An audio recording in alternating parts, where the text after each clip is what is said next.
preguntar en un momento a Eva, si tuviéramos la oportunidad de hacerlo también a Adán, y miraríamos su condición después de haber desobedecido al Señor. Preguntarías, Eva, Adán, ¿el pecado es un tema serio?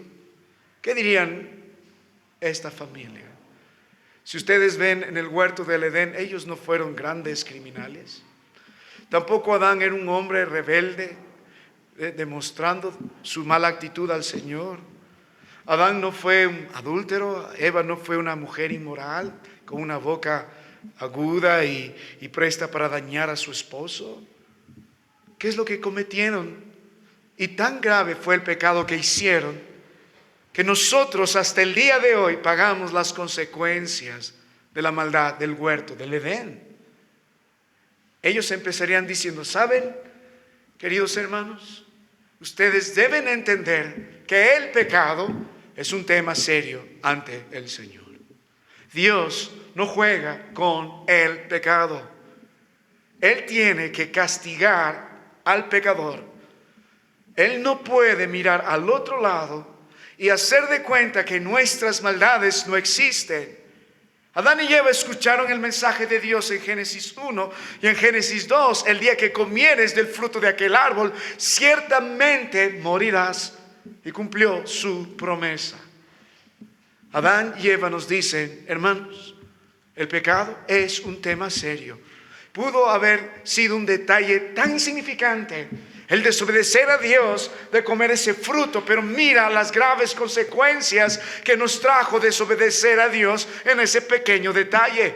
Y no fue un pequeño detalle. El punto es que Dios toma muy en serio el pecado. Si tomó en serio el pecado de Adán y Eva, la desobediencia de comer ese fruto, ¿cómo tomará nuestras maldades?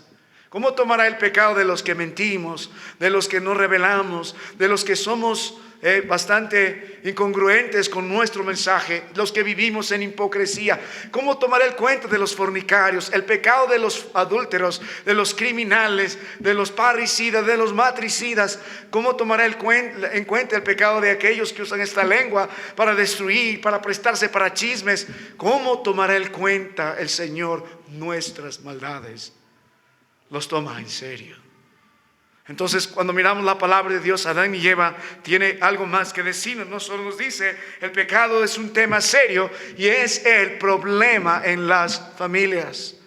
¿Por qué se destruyó este matrimonio que gozó del deleite del Señor en ese huerto que predica deleite de esa comunión con el Señor, de esa provisión del Señor, de esa gloria del Señor y de ese propósito de crear al hombre a imagen y semejanza para que vivan para la gloria de nuestro buen Dios? ¿Cómo perdió esta comunión Adán y Eva como familia, como pareja? La Biblia dice que estaban desnudos y no se avergonzaban en el último verso del Génesis capítulo 2. ¿Cómo perdió todo? Por el pecado. El pecado trae la ira de Dios. El pecado trae serias consecuencias inmediatas, a mediano y largo plazo y por la eternidad si no nos arrepentimos. Y para ser específicos, Adán de veras sí entendió la recriminación del Señor. Él diría, mi pecado fue el problema por la destrucción de mi familia. Eva diría, mi pecado es el problema. Yo también hice mi parte para que ahora mi familia sufra las temibles consecuencias. Adán y Eva entienden eso, pero usted y yo también. El núcleo de nuestra iglesia es la familia. El núcleo de la sociedad es la familia. Si Satanás destruye la familia, destruye nuestra iglesia y destruye la sociedad, y aunque está yéndose de mal en peor justo porque están cuestionando el matrimonio desde su unión y su función. Pero nosotros tenemos que volver a la palabra de nuestro Dios para tratar ese problema en nuestras vidas. Si me muestra una familia que constantemente está en pleitos y contiendas, le diré, hay pecado en ese hogar. Si me muestra un hombre que no quiere pasar tiempo con su esposa, le diré, hay pecado en ese hogar. Si me muestra jóvenes que están tratando de huir de su casa por los problemas que tienen ahí, le diré, hay pecado. El pecado siempre es el problema. Y es el pecado del varón, y es el pecado de la mujer, y es el pecado de los hijos que están ahí. Y hermano mío, El libro de Génesis 3 nos muestra ese gran problema. El pecado en la familia es el problema. Y la Biblia también nos enseña cómo se puede evidenciar que este pecado es el problema. Dios quiere que podamos entender y Dios quiere que podamos tener la actitud correcta frente a este grave mal. Es un serio problema. Y estamos considerando entonces nuevamente 4 grandes lecciones que evidencian al pecado como el principal problema en la familia. No es ni siquiera la sociedad corrupta, ni el gobierno corrupto, ni los hombres peligrosos que andan acechando a nuestros hijos. Son manifestaciones del pecado, pero el principal problema es el pecado del varón en su corazón, el pecado de la mujer en su corazón, la constante práctica de pecado en los hijos. Así que el Señor nos da estas lecciones. Primero, del verso 1 al verso 5 hemos visto la primera lección, el engaño del pecado. Cómo el pecado a través de Satanás sedujo a Eva y sedujo a su esposo. Ustedes deben entender, hermano mío, que la serpiente, dice el verso 1, era astuta y es el agente del engaño. Ella está, o Satanás, el león rugiente, la serpiente antigua, buscando a quien devorar. Deben entender que está en contra de Dios y deben entender, no es omnipotente como el Señor, pero sí es astuto. Hemos visto el significado de esta palabra también. Astuto para lo malo, que va a presentar la carnada a Eva. Así que hemos visto el agente del engaño, hemos visto la estrategia del engaño que hace Satanás, que quiere que nosotros nos rebelemos contra Dios, y para eso cuestiona la Biblia con que Dios os ha dicho. Para eso pervierte la Biblia, porque pone palabras que Dios no ha dicho, para que Adán y Eva se sientan injustos delante del Señor y reclamen en su corazón: no es justo, Señor, podemos comer de todo. Pero Dios había dicho: coman de todo, no de este árbol. Pero Satanás está diciendo: no comáis de todo árbol del huerto. Eso no dijo Dios.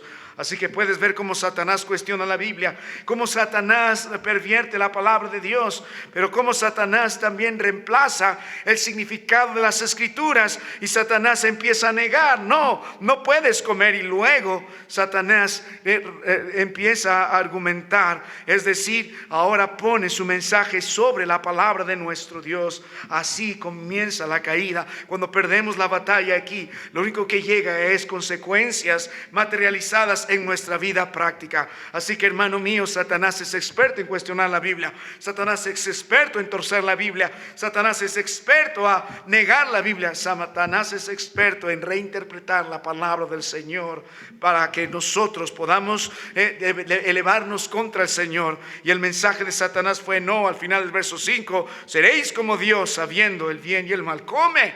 Satanás ofrecía sabiduría a través de la desobediencia. Dios nos ofrece sabiduría a través de la obediencia.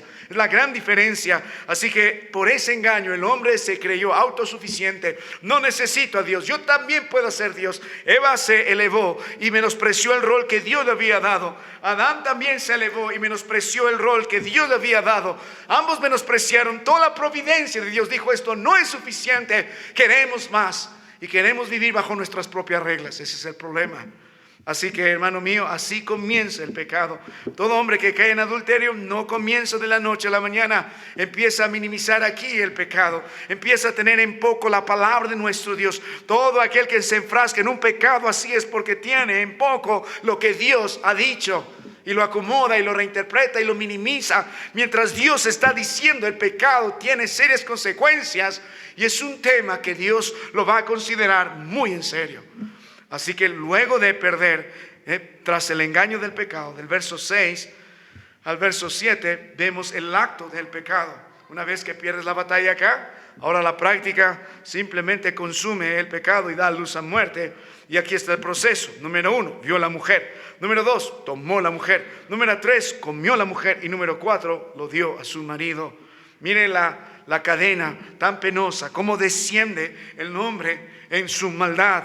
Primero es seducido por la mirada, lo miró de otra forma, bueno para comer, lo práctico, lo físico, que buscó la gratificación inmediata, agradable a los ojos, lo que es estético, lo atractivo, codiciable para alcanzar sabiduría, para el deseo de ser más, de crecer más sin el Señor. Ese fue el problema. Y luego consumió el pecado, lo tomó, lo hizo propio, formó parte de ella. Ella perdió la batalla en este instante, al igual que Adán. porque ahora consumió el acto. Y finalmente, hermano mío, el pecado se va a expandir, porque la Biblia dice, no solo lo tomó, no solo lo comió, lo hizo parte de ella, sino que también lo dio a su marido. Ella extendió el pecado. Adán pudo haber dicho no, pero él también comió. El pecado se extiende rápidamente. Hemos visto cómo podemos crear una cultura de maldad para la familia que tenemos y la generación que vendrá. Así que, hermano mío, cuando miramos la palabra del Señor, las escrituras nos muestran qué pasa en estos primeros versículos del 1 al 7, cuando el engaño del pecado entra y cuando llegamos a cometer el acto del pecado, las consecuencias son terribles. Solo quería poner algo en su corazón. Toda esta maldad que Satanás tramó y Eva cayó fácilmente, usted tiene que considerarlo. Tiene que considerarlo, porque no solamente es lo que hacemos en un momento. Nadie se va a dar cuenta, no va a haber problemas. El resultado de las consecuencias del pecado, en el caso de Adán y Eva, fueron inmediatas, instantáneamente. Abrieron los ojos y se dieron cuenta que estaban desnudos. Así que, hermano mío, usted debe entender qué hacía Satanás con todo esto. ¿Qué hace el pecado en nuestras vidas? ¿Sabe, hermano mío, cuál es la estrategia de Satanás? Número 1, mentir. Al mentir provoca resentimiento hacia Dios, siembra dudas hacia el Señor y nos lleva a tener una vida en plena autonomía. Seré como Dios, no necesito a Dios, no necesito su palabra, no necesito sus consejos, no necesito esa comunión. Ese es un problema. Cada hombre que cae en el pecado vive resentido con el Señor, vive frustrado con el Señor, vive ingrato con nuestro Dios. Todo aquel que se enfrasca en una constante práctica de maldad vive de esa forma. No necesito a Dios, porque quiere ser como Dios. Por el contrario, yo les animo, hermano mío, a ser gratos con el Señor. No viva en resentimientos. ¿Dios es malo? ¿Algo le hizo Dios para que usted se enfrasque en su maldad? ¿Algo le hizo Dios para que usted deje de ser fiel a la casa de Dios? ¿Qué hizo Dios a favor de nosotros? Lo mejor nada más. Dios tuvo que hablar en Jeremías a su pueblo y decir varias veces a través de este profeta: ¿qué les hice yo que me abandonaron a mí? Fuente de vida, fuente de aguas. ¿Qué hice yo? Y se fueron tras la vanidad y se hicieron vanos y se hicieron cisternas rotas que no retienen agua. Cuando nos enfrascamos en nuestras maldades por el engaño del pecado, nuestro corazón se vuelve ingrato al Señor. Nos resentimos con Él, nos resentimos con su pueblo, nos resentimos con su palabra. Más bien usted sea grato. El Salmo si no me equivoco, 113 dijo: bendice alma mía Jehová y no olvide ninguno de sus beneficios. ¿Ese es? No. 113:1. A ver si lo busca Juancito. Se me fue, lo prediqué hace poco. Pero, ¿qué más? Cuando el engaño del pecado entra en nosotros, siembra dudas. Cuestionamos las escrituras, cuestionamos el propósito del Señor, cuestionamos la verdad en nuestras vidas. Más bien debemos afianzarnos en el Señor. Nos mostró cuán fiel es. ¿Y cuál es la respuesta ante una vida? Es el Salmo 103, verso 1. ¿Y cuál es la respuesta a una vida que quiere hacer las cosas por sí mismo?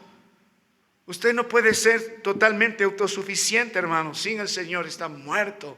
No puede arreglar sus problemas, no puede salir de sus vicios, no puede traer paz a su hogar por sí mismo. El intento humano de hacerlo se llama religión, y va a ver que constantemente usted fracasa en ese propósito. Humanamente es imposible. Usted necesita, hermano mío, aprender a obedecer a Dios. La fe y la obediencia son casi tan sinónimos que el acto de creer es el acto de obedecer a nuestro Dios.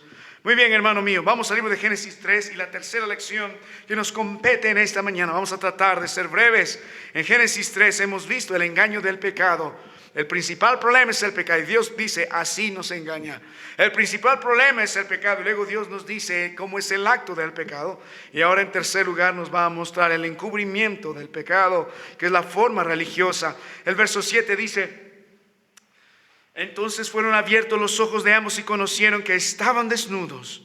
Entonces cosieron hojas de higuera y se hicieron delantares. ¿Ven la expresión entonces, luego otra vez entonces? En la narración de nuestro Dios nos muestra claramente el proceso de cómo estos hombres inmediatamente que vieron las consecuencias del pecado, inmediatamente que perdieron esa inocencia, Inmediatamente que ahora pueden mirar a la luz de la maldad y en este estado pecaminoso de desobediencia, ¿qué es lo que intentan hacer? Número uno, autoencubrimiento. Autoencubrimiento. La palabra de Dios nos dice, y conocieron que estabas desnudo. No dice, entonces vinieron pidiendo perdón al Señor. Entonces reconocieron sus maldades y buscaron la gracia de lo alto. Entonces se golpearon el pecho diciendo, ¿qué hemos hecho? No, ¿qué hace por naturaleza el hombre pecaminoso? Somos nosotros herederos de Adán y así se vive en este mundo sin Cristo. Somos religiosos, nos encubrimos. Queremos tapar el pecado en nuestras vidas. Somos buenos para hacerlo. ¿Cuántas maldades hay que usted cubre de su hogar? Si hay un varón esta mañana, usted sabe lo perverso que es. ¿Cuántas maldades le cubre a su esposa? Y qué vergüenza el día que ella se entere. ¿Cuántas maldades encubre a sus hijos? No saben que usted es alguien mentiroso. No saben que usted ha robado cierto dinero para darles a ellos.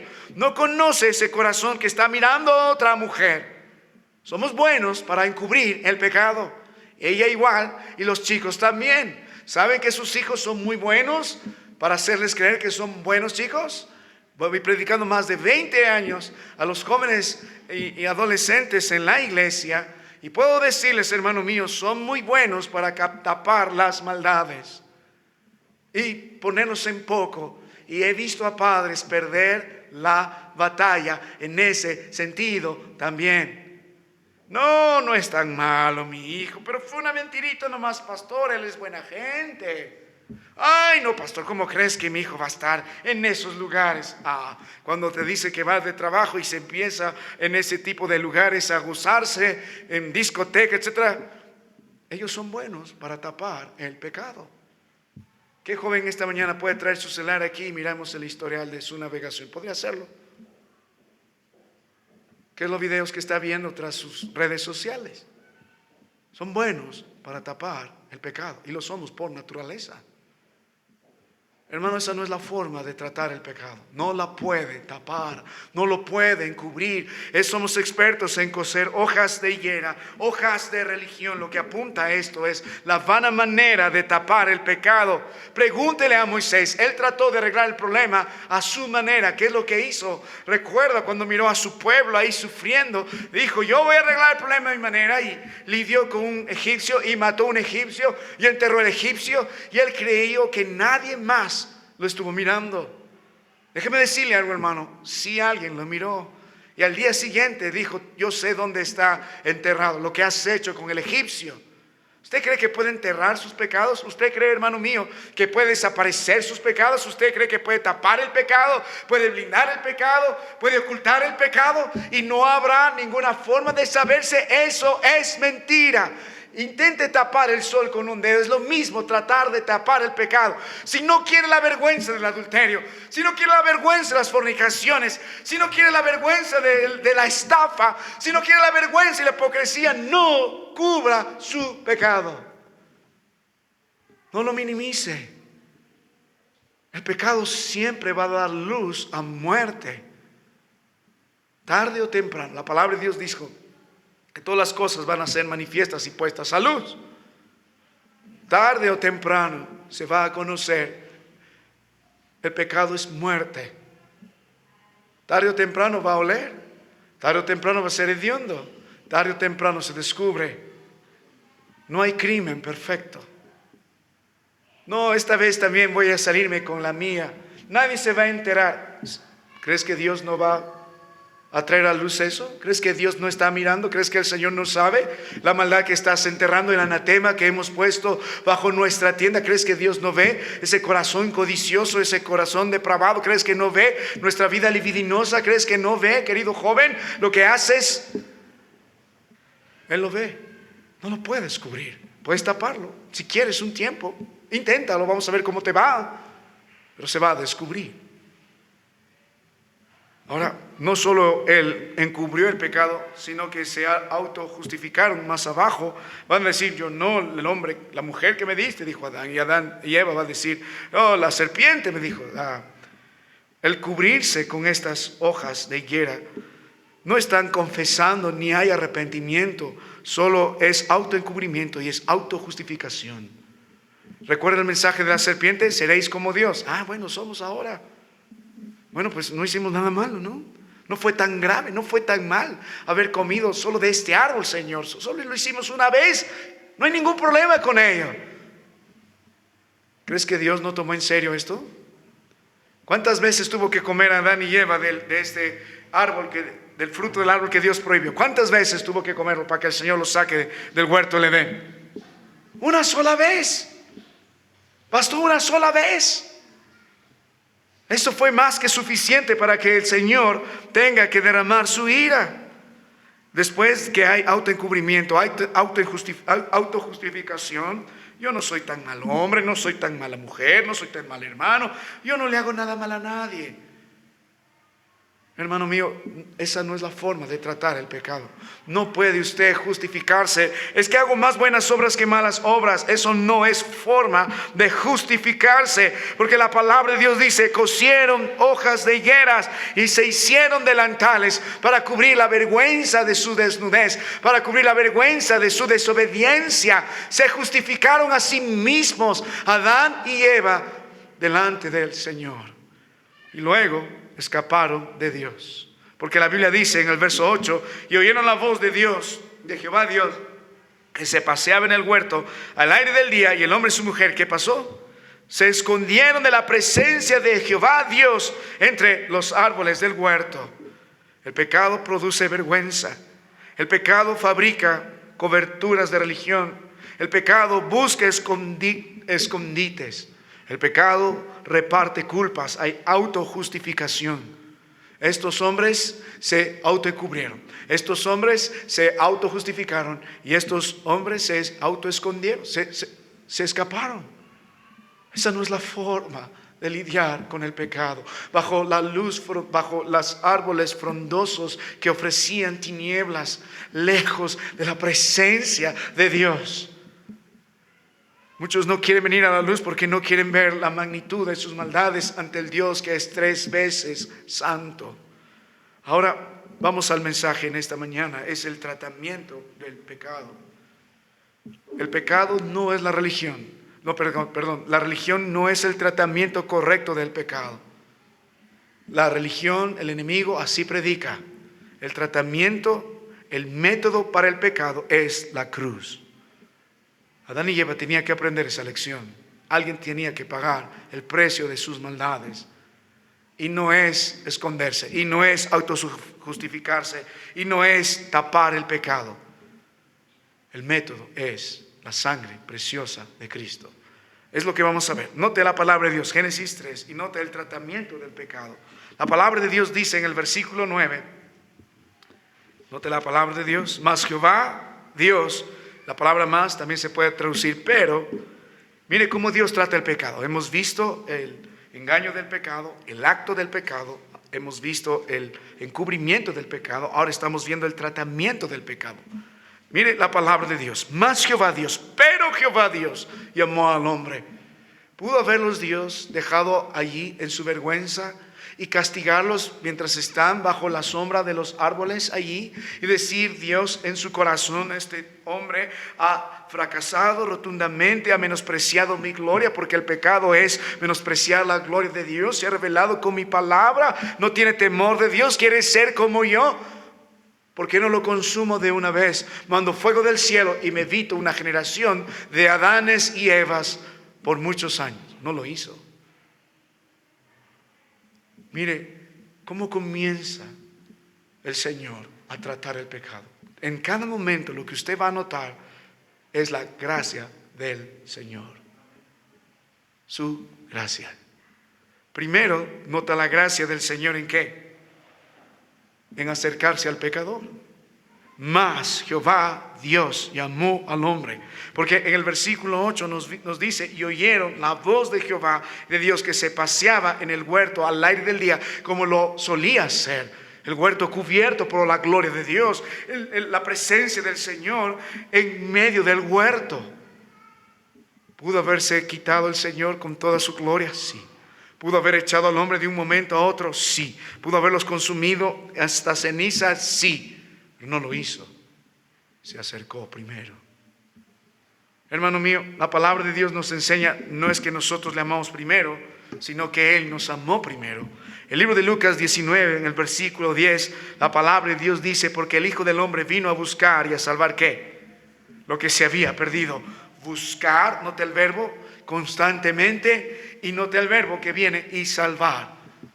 Él nos buscó primero, por eso es por gracia. No lo merecemos, pero Él nos buscó primero. El Señor nos muestra una serie de parábolas donde ilustra a la perfección el acto que Él tiene de buscar al pecador, de buscar al hombre perdido. ¿Recuerda la historia del hijo pródigo? Esperó por aquel que se escapó, malgastando la herencia del padre, y volvió a él. Y él ni esperó, él corrió a los brazos del perdido y se gozó al encontrar al hijo que había perdido. Hizo fiesta. No nos contó la historia de la oveja perdida, de cómo dejó las 99 y anduvo y buscó y encontró a esta oveja perdida y la puso en sus hombros y la trajo al redil. Nos muestra cómo encontró y se goza con la historia de la moneda perdida. El mismo asunto, el mismo énfasis. Él vino a buscar y salvar lo que se había perdido. No, hermano, usted no puede ir al Señor, ni tampoco quiere. En Juan 5:40 Dios dijo, y no queréis venir a mí para que tengáis vida. Al grupo religiosos, porque por naturaleza, ¿qué? Amamos las tinieblas, cubrimos nuestros pecados, somos idólatras, nos creemos ser Dios, nos autojustificamos. ¿Cómo un hombre así puede darse vida? Según Efesios 2:1, estamos muertos en delitos y pecados, y Él es el que nos da vida. Así que la gracia de Dios comienza cuando la presencia de Dios, santa, maravillosa, justa, todo de gloria, se acerca al hombre pecador. Hermano mío, mi amado hermano, todo empieza con Dios. Si quiere salvar su familia, si quiere salvar su hogar, tiene que comenzar con la presencia de Dios. Y si usted puede buscarle, porque la Biblia también dice buscarle, es por su pura gracia. Porque Él le llama, venid a mí los que estáis cargados y trabajados, que yo os haré descansar. Él dijo, buscad mi rostro, buscad, Él dijo más, buscad primeramente el reino de Dios y su justicia, y lo demás será añadido. Mi amado hermano, si le podemos buscar es porque Él también nos ha buscado primero. Si le amamos es porque Él nos amó primero. Pero si puede tener la actitud hoy, busque de veras al Señor. No busque una religión, no busque un Dios justificado por su propia carne. Busque usted al Dios real, que Dios sea real en su vida. Necesita la presencia de Dios. Yo sé que el pecado nos aleja de Él. Hay muchos que ya no andan en la comunión como deben andar con el Señor en sus vidas, ni con sus hermanos en la iglesia, porque están lejos. No por el pastor, no, puede decir lo que quiera. El problema es su pecado. Hay muchos que volvieron atrás, dijeron, ya no quiero estar en esta iglesia. Lindo sería estar en un mejor lugar, pero la mayoría se vuelve al mundo. El problema es su pecado. ¿Quiere empezar con los problemas? De veras, busque la presencia de Dios. Ahora, no solo Dios busca al pecador, qué gracia, y mandó a Cristo Jesús a buscar y a salvar lo que se había perdido, y comió entre pecadores, y caminó entre pecadores, y habló entre pecadores, y salvó a los pecadores. Pero ahora note cómo Dios confronta el pecado, es lo que hace. Más, verso 9, Jehová Dios llamó, ¿nota? ¿A quién? Al hombre. ¿Está hablando de manera general o está hablando de Adán? Sabemos que está hablando de Adán porque luego va a dirigir las preguntas a Eva. Pero también vamos a extender la pregunta a todo miembro del hogar. Pero quiero que note algo, hermano. Cuando Dios quiere arreglar los problemas en la familia, ¿a quién llama primero? Al hombre del hogar. ¿A quién llama primero? Al varón de la familia. ¿Sabe, hermano? Una niña, tiempo atrás, estaba molestando a su papá. Dijo, papá, ayúdame, quiero hacer algo, quiero hacer. Su papá a veces como otros, bien ocupado. ¿No sabes que estoy haciendo algo importante, hija? Estoy viendo el partido. He trabajado todo el día. Pero papá, yo quiero jugar contigo. Ya. Entonces su papá agarró ahí atrás, tenía un mapa ahí, y dibujó atrás un hombre. Dijo, ya, toma, trata de armar la rompecabezas de un hombre ahí. Entonces la niña vino, cortó las partes y trató de armarlas nuevamente. Y dijo, ¿cómo lo armaste tan rápido? No solo el hombre, sino el mapa. Dijo, mire, si arreglas al hombre, vas a arreglar el mapa de atrás. El punto, aunque ilustra bastante, es lo mismo. Si arreglas al varón de casa, vas a arreglar muchos de los problemas de su familia. Nos gustan los niños. A mí me encantan los pequeños. Oramos, amamos en esta iglesia a los niños porque son del Señor. La Biblia dijo, hemos estudiado luchando por tu familia. Hermanos, por más que tengamos lindos niños, si no tenemos a sus padres, ¿cuál es la esperanza para estos niños? Tú quieres tener al varón de la familia. Arregla al hombre y arreglarás el problema en casa. Entonces Dios entiende esto, Adán entiende esto. ¿Por qué Adán entiende esto? ¿Por qué? Porque Dios le creó a él primero y porque Dios le dio esta responsabilidad de ser la cabeza de su hogar, porque Dios le dio la responsabilidad de guardar el huerto, de labrar el huerto, porque Dios le dio la responsabilidad de cumplir el propósito como familia delante de Dios, de glorificarle. Adán sabía esto a la perfección, por eso Dios le llama a él. Adán y Eva escucharon la voz de Dios, dijo, vamos a escondernos. Adán también dijo, mujer, escóndete, escóndete. Y Dios tiene que tratar con el hombre. Y hermano varón, yo no vengo con el afán de avergonzarte. Tú conoces, al igual que yo, nuestro corazón ante el Señor. Pero esta mañana Dios quiere lidiar con el pecado en tu hogar que está destruyendo tu familia, tu matrimonio. No te escapes de ello, no te escudes en el trabajo, no te escudes en tu ocupación, no te escudes en tu cansancio. Enfrenta la maldad en tu vida. Si lo dejas por mucho tiempo, va a seguir pudriendo y trayendo muerte a tu hogar y se va a extender. No lo encubras más, no te justifiques más, no te escondas más. Oye la voz de Dios que está paseándose en medio de esta iglesia y está llamando a los hombres de cada familia y va a confrontarlos con su maldad.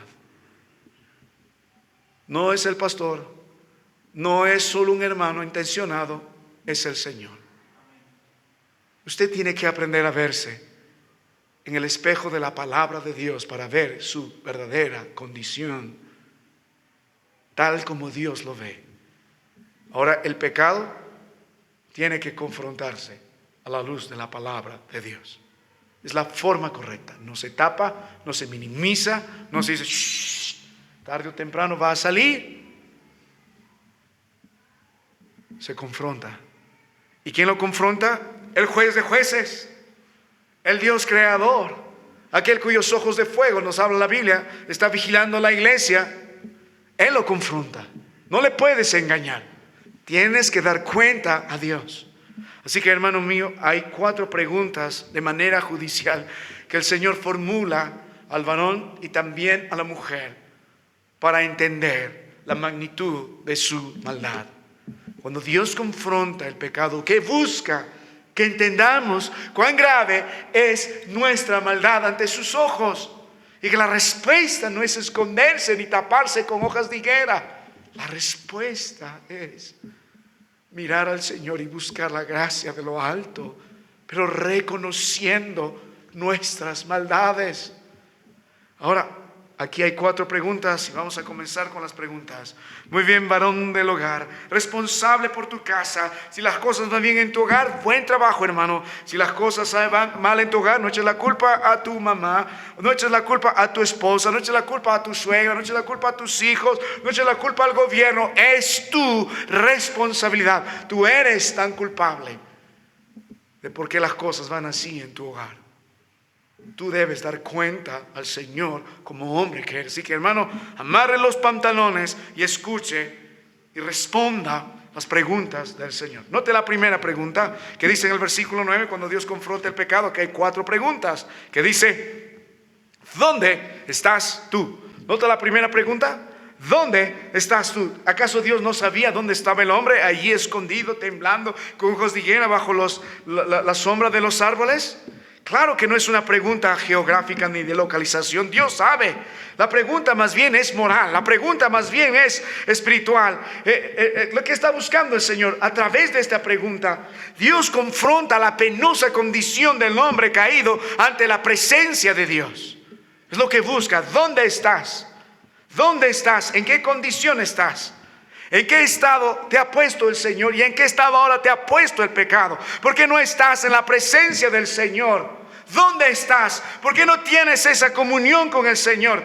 ¿Dónde estás? Antes la presencia de Dios comunicaba amor y una relación estrecha con Dios. Ahora la presencia de Dios es una amenaza para el hombre, porque lleno de temor huye.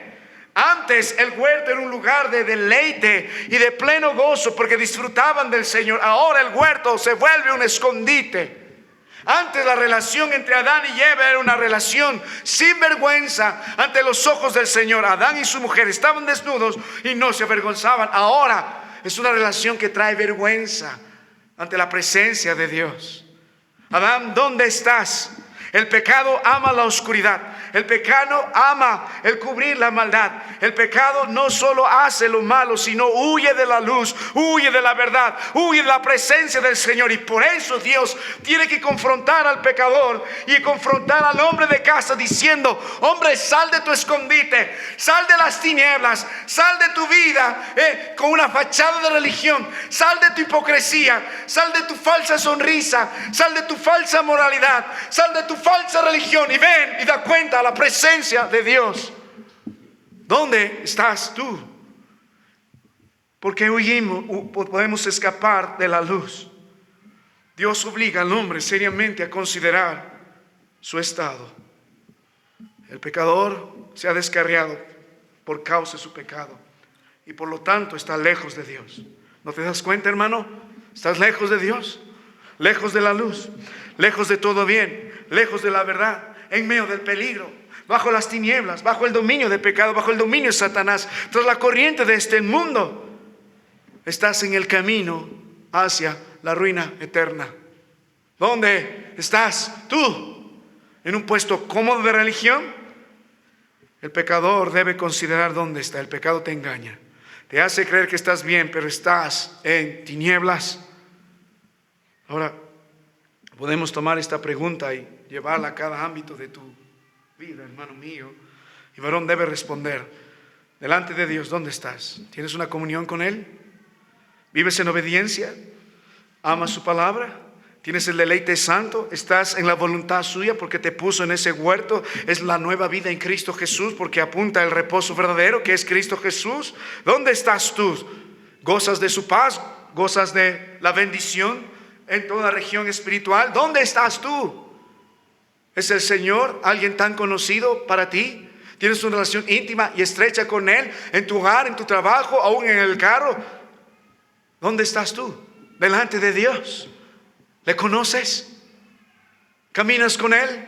¿Dónde estás tú? Ahora, extiende la pregunta a la familia. En el ámbito familiar, hermano, no solo en tu ámbito personal, delante de tu familia, ¿dónde estás? ¿Por qué estás lejos de tu esposa? ¿Por qué estás lejos de tus hijos? Aunque vives en la misma casa, estás lejos del liderazgo.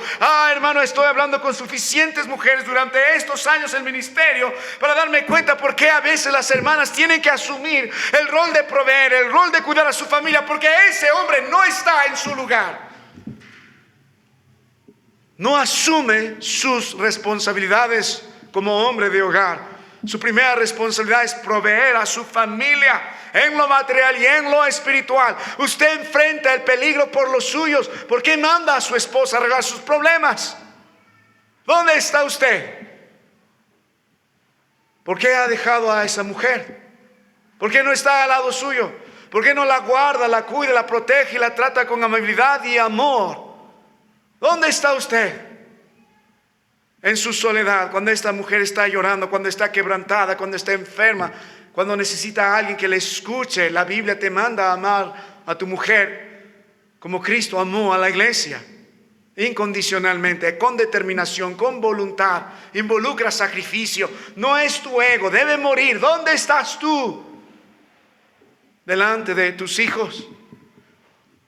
¿Dónde estás cuando ellos están clamando por luz?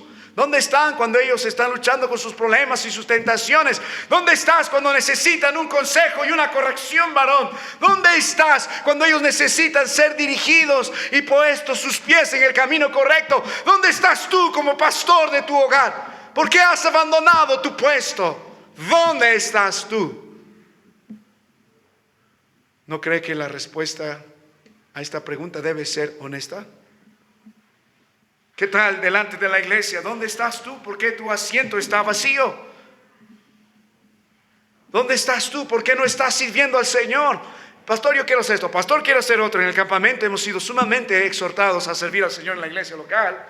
Pero la Biblia dice en el libro de 1 Corintios 4, y es un principio general, el verso 1, es necesario que cada administrador sea hallado ¿qué? Fiel. Primer requisito, no es el más talentoso, no es el más capaz, sino fiel. No dejando de congregar como algunos tienen por costumbre. ¿De dónde estás? Dios quiere que estés aquí, pero tú estás allá. ¿Por qué no estás sirviendo al Señor? Es que no soy pastor todavía.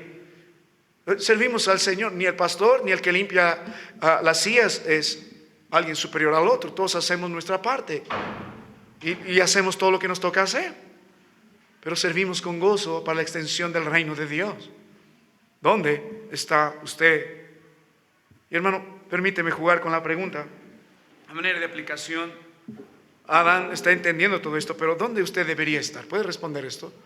Si sabe dónde está, y honestamente dice, lejos de la presencia de Dios, lejos de ser el varón del hogar que debería ser, lejos del padre que debería ser, lejos del hermano que debería ser, entonces debe responder dónde debería estar. Donde siempre usted debió estar, en la presencia de Dios. ¿Cuál es el testimonio más grande que puede dar a su familia un hombre? Es un hombre de Dios, porque está con Dios siempre. Vive con el Señor, ama a Dios, ama su palabra, está en su lugar. ¿Dónde deberías estar? Delante de tu familia, delante de tu esposa, no es a su lado, no es amándola, delante de tus hijos, no es enseñándoles, no es protegiéndoles, no es amonestándoles. ¿Dónde deberías estar? ¿En la iglesia? ¿No es sirviendo acaso al Señor? ¿No debería estar usted en la presencia de Dios en humildad, en verdad, en obediencia, en integridad, guiando y llevando a su familia a los caminos del Señor? ¿Para qué trabaja entonces, hermano? Si trabaja para usted, solo ha perdido la noción de ser un padre de familia. Está salvando a su familia de la ira venidera, como decía, como lo entendía perfectamente Noé. Está luchando para que una familia viva para la gloria de Dios. Le digo, la bendición primordial de la vida es tener una familia piadosa, sirviendo al Señor en una iglesia piadosa. En Génesis 3:10, Adán responde: oí tu voz en el huerto y tuve miedo. Por eso estaba desnudo, porque estaba desnudo y me escondí. Adán no dice tuve gozo, no, tuve miedo, me escondí. Tiene vergüenza. Y hermano, por más vergonzoso que sea su pecado, la respuesta no es esconderse, es confesar el pecado. No solo el temor, confiese el pecado. Vuelve al Señor. Esté donde debe estar. Cristo derramó su sangre para que estemos con Él para siempre, para que Él esté en nosotros y nosotros en Él, y seamos el varón y la mujer que Dios espera. Y hermana, usted también debe responder. ¿Dónde está usted? Ante el Señor. ¿Por qué está lejos? ¿Por qué no está con su esposo? ¿Por qué no es la madre que Dios espera que sea? ¿Por qué no se pone en la verdad en el día de la batalla? ¿Dónde está usted? ¿Dónde está usted? ¿Dónde debería estar? Los chicos deben responder lo mismo. ¿Dónde están, hijos? ¿Dónde estás? ¿Por qué no estás en casa? ¿Por qué no estás con tus padres? ¿Por qué no estás en la iglesia? ¿Dónde están sus hijos? ¿Dónde está su esposa? ¿Dónde están? ¿Dónde deberíamos estar? Ahora, note la otra pregunta, si esa le fue dura, la otra no es nada liviana tampoco. Note el verso 11. Y le dijo Dios, ¿qué dice? ¿Quién te enseñó que estabas desnudo? La otra pregunta es una daga que apunta a la fuente. La primera pregunta, Dios confronta nuestra posición frente a la presencia de Dios. Nuestra presencia lejos de la presencia de Dios. Así estamos. La segunda pregunta confronta, hermano mío, la verdad del Señor versus nuestra verdad, porque también estamos lejos de la verdad de Dios.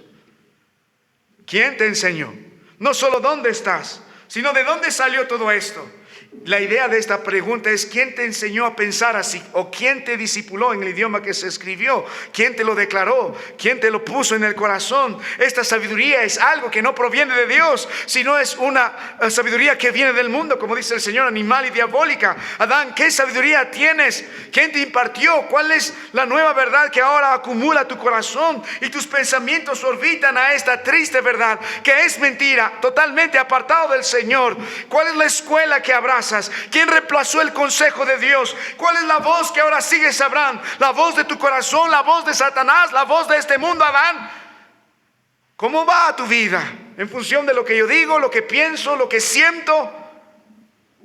¿Has aprendido a justificarte diciendo no pasa nada? Ahora Dios confronta el consejo que Adán sigue versus la verdad que Dios dio. Dios dijo no comáis. Dios le dijo de todo, pero de esto no. Dios le creó para su gloria y su honra, y por eso está ahí. Pero Adán menospreció esto. ¿Quién te enseñó, Adán, a querer ser como Dios? ¿Quién es tu maestro? ¿Quién te aconseja? ¿Cómo estás viviendo de esta forma? ¿Qué consejo sigues? Hermano mío, Adán tiene que responder, y varón, usted también tiene que responder. ¿Quién es su maestro? ¿Quién le enseña a taparse con hojas de higuera? ¿Quién le enseñó a huir de la presencia de Dios? ¿Quién le enseñó, hablando de su familia, a abandonar a su mujer? ¿Quién le enseñó a abandonar a sus hijos? ¿Quién le enseñó a maltratar a su familia? ¿Quién le enseñó a llevar a sus hijos a los dioses de este siglo, a la sensualidad, a lo material? ¿Quién le enseñó? Hermana, ¿quién te enseñó? ¿Quién es tu maestro? ¿Quién te enseñó a usar esa lengua con chismes, con mentiras? ¿Quién le enseñó a tus hijos a ver pornografía, a vestir sensualmente? ¿Quién les enseñó? ¿Y quién les enseñó a cubrir el pecado? ¿Quién les enseñó a cubrir fornicaciones? ¿Quién les enseñó a cubrir los adulterios?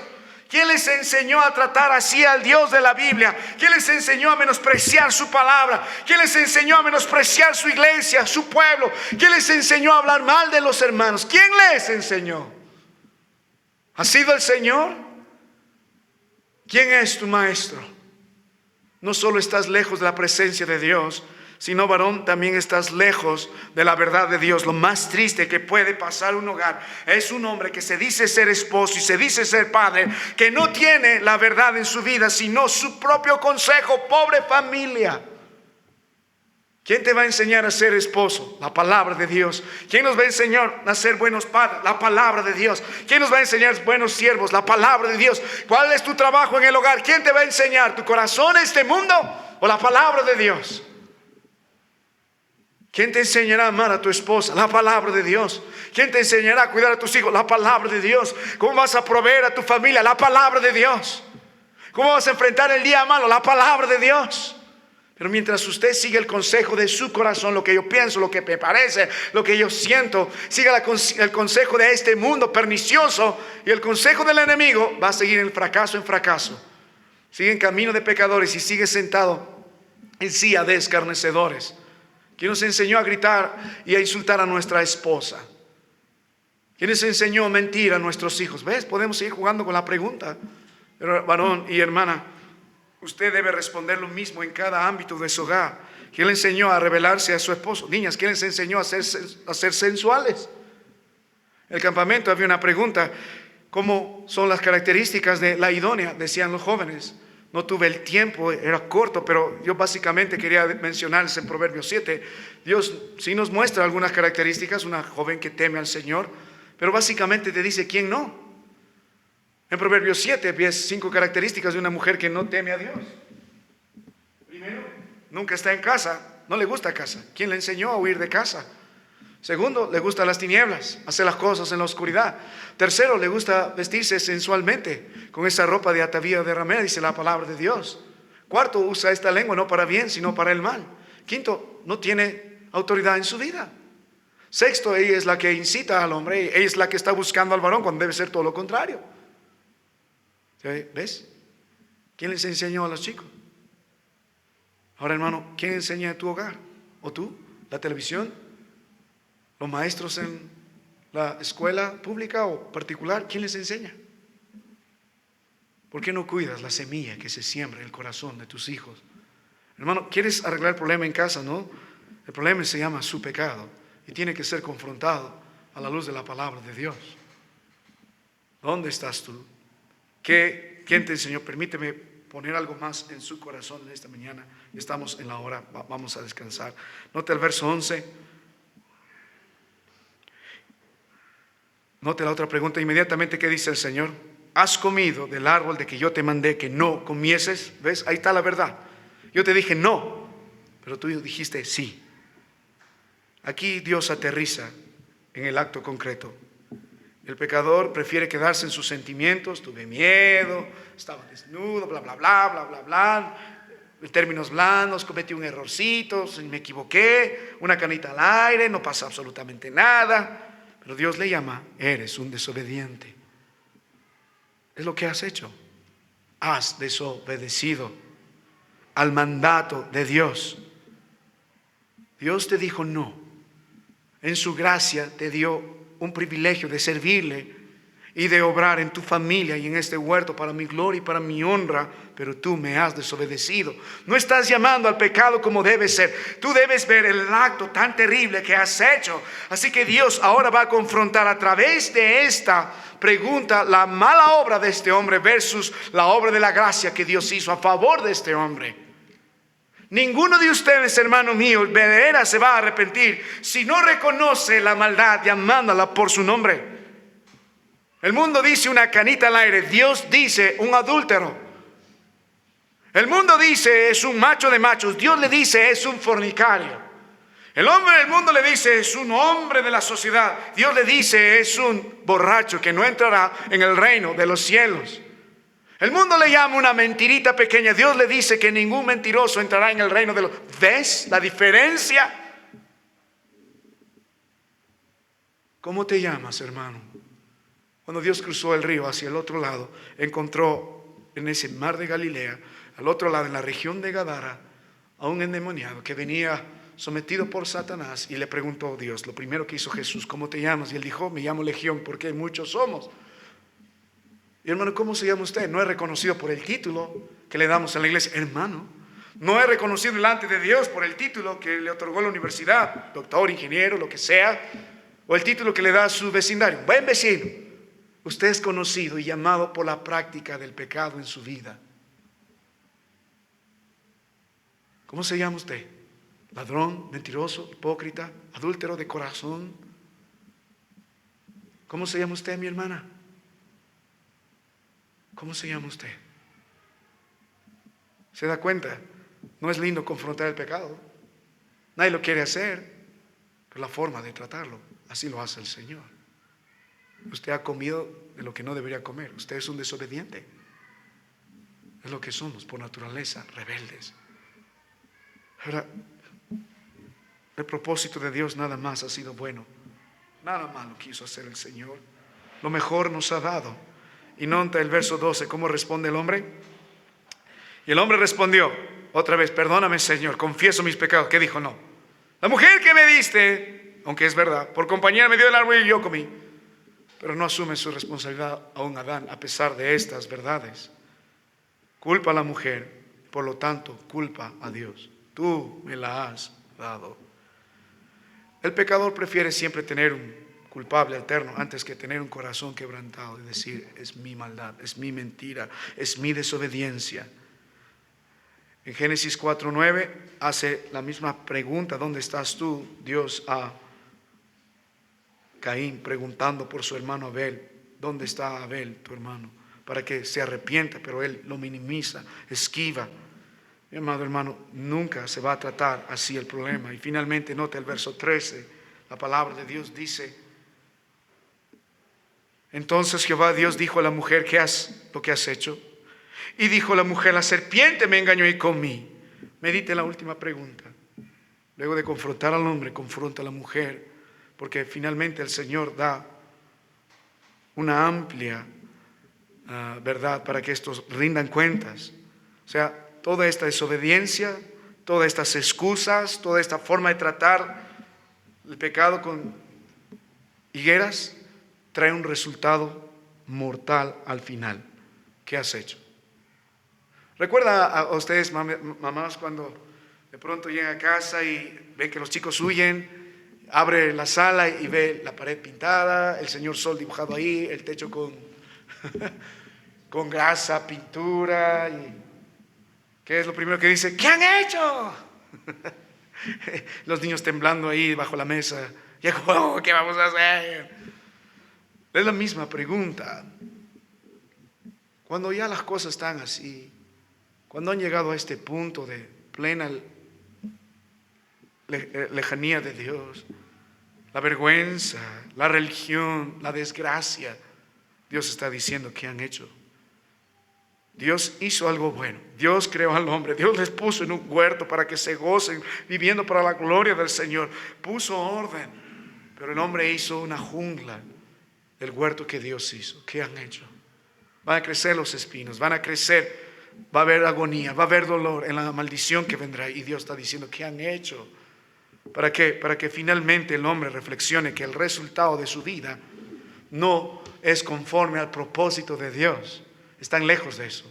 Dios los creó para su gloria y ustedes están haciendo las cosas para la gloria de este mundo, para la gloria de Satanás y para su propia gloria. El resultado de su vida es un desastre. No es un huerto, es un caos, es una jungla. Y Dios dice, ¿qué han hecho? ¿Qué han hecho? Miren su matrimonio, hermano. Miren la familia suya. Y Dios dice, ¿qué has hecho? Así no era el plan.